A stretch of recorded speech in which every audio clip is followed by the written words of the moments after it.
News, सच जरूरी है। नमस्कार दर्शकों, ये MNS न्यूज नेटवर्क और आप देख रहे हैं MNS न्यूज टीवी। मैं हूं आपके साथ श्रद्धा तिवारी। तो आइए देखते हैं आज की कुछ खास खबरें। एक नजर डालते हैं आज की हेडलाइंस की ओर। विकास का विरोध करना ही उद्धव ठाकरे की राजनीति। महाविकास आघाड़ी 50% से अधिक सीटें जीतेगी, शरत।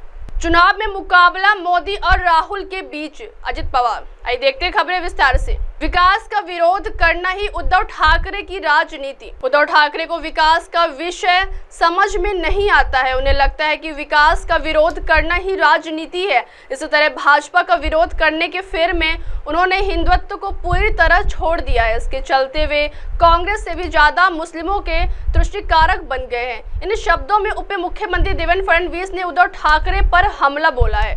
लोकसभा चुनाव के पहले चरण का मतदान संपन्न होने के बाद शुक्रवार देर रात श्री फडणवीस बात कर रहे थे। उन्होंने कहा कि उद्धव ठाकरे ने समृद्धि महामार्ग, मुंबई कोस्टल रोड, अटल सेतु जैसी सभी विकास परियोजनाओं का विरोध किया। मछुआरों को उकसाने की असफल कोशिश की, लेकिन काम पूरा होने के बाद वे श्रेय लेने के लिए आगे आए।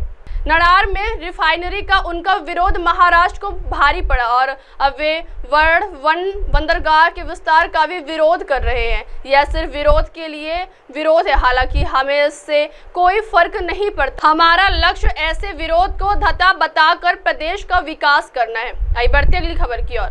महाविकास आघाड़ी 50% से अधिक सीटें जीतेगी, शरद पवार।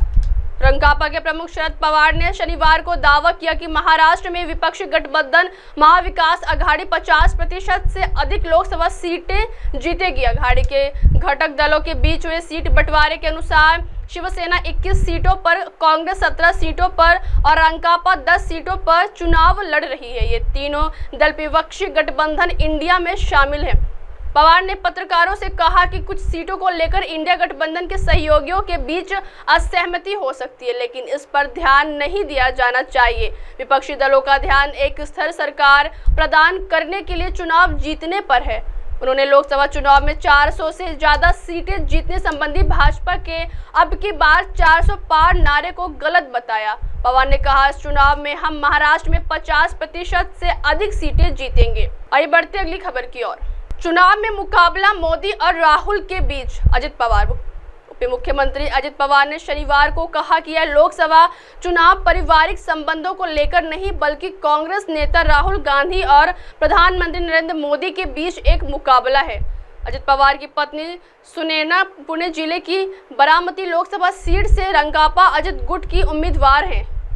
सुनेत्रा ने शनिवार को कन्हेरी में हनुमान मंदिर में पूजा अर्चना कर आधिकारिक तौर पर अपना चुनाव प्रचार अभियान शुरू किया। इस दौरान अजित पवार, उनके बेटे पार्थ और जय के अलावा पार्टी के कई स्थानीय नेता भारी संख्या में मौजूद थे। सुनेत्रा और उनकी ननद एवं 3 बार की लोकसभा सदस्य सुप्रिया सुले ने क्रमशः अजित गुट और शरद पवार गुट की उम्मीदवार के तौर पर पर्चा भरा। अब आप हमारे चैनल को आपके मोबाइल पर भी देख सकते हैं। मोबाइल ऐप पर देखने के लिए प्ले स्टोर से MNS news TV app download करें। इंस्टा, हाइक, ट्विटर, कुक, फेसबुक और सोशल मीडिया प्लेटफॉर्म पर हमारा चैनल उपलब्ध है। आप इस यूट्यूब पर भी देख सकते हैं, आप इसे लाइव भी देख सकते हैं www.mnsnewstv.com पर। अब वक्त हो चला है दर्शकों ब्रेक का। ब्रेक से लौटने के बाद देखिएगा देश और दुनिया की तमाम बड़ी खबरें। बने रहिए MNS न्यूज टीवी पर। नमस्कार।